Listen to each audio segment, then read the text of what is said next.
prononcera un discours aux alentours de 13h40. 50 000 personnes, peut-être davantage, sont attendues sur place pour ce que le président candidat va voir comme une démonstration de force. D'ailleurs, notez d'ores et déjà que dans une heure, on cédera la place à une édition spéciale sur BFM TV. À partir donc de midi, Ruth Elkrief, Anna Marshall et leurs invités viendront sur ce plateau pour vous faire vivre cet événement. Et nous sommes déjà en direct de Villepinte avec Thierry Arnaud qui suivra ce meeting pour BFM TV. Thierry, c'est véritablement l'artillerie lourde qui a été lancée aujourd'hui.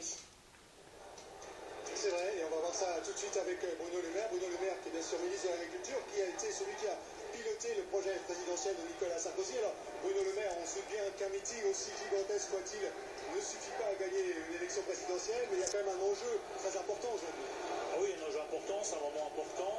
Il y a un monde fou à Villepinte aujourd'hui, des dizaines de milliers de personnes. Il y a une ambiance que vous pouvez entendre, qui est une ambiance très festive, très mobilisée. Il y a des militants qui veulent qu'on défende leurs idées, leurs valeurs. Donc je crois que c'est un moment important de la campagne. Ça montre que derrière Nicolas Sarkozy, il y a des millions de Français qui se retrouvent dans leurs idées, dans ses convictions, dans sa vision de la France, dans sa vision de l'Europe. Donc je crois que c'est un moment important de la campagne. Vous attendez à ce que ce meeting enclenche quelque chose, une remontée de Nicolas Sarkozy dans les sondages? Si ce n'est pas le cas, ce sera inquiétant pour lui? Je crois que ce meeting permettra de redonner un nouvel élan à la campagne et de montrer que nous sommes aujourd'hui la seule famille politique avec le président de la République à avoir une vision claire de la France. Je pense que est bien là, c'est de savoir où va la France, quelle place elle peut occuper en Europe, quelles idées elle défend, comment elle valorise ses atouts industriels, agricoles, tous ses talents.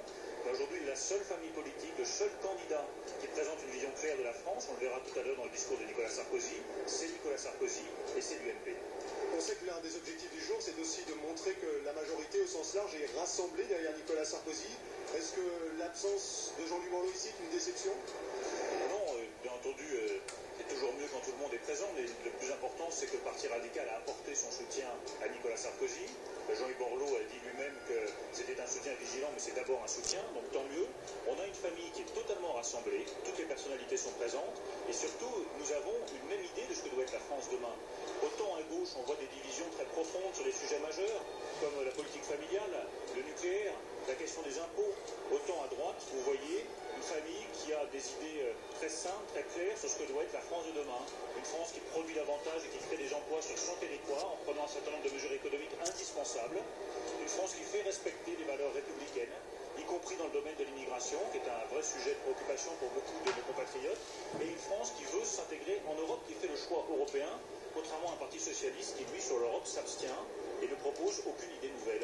Je crois que c'est ça le vrai rassemblement, c'est d'abord le rassemblement des convictions et des idées avant le rassemblement des personnes. Alors justement, cette République de la diversité, on nous l'annonce comme l'un des thèmes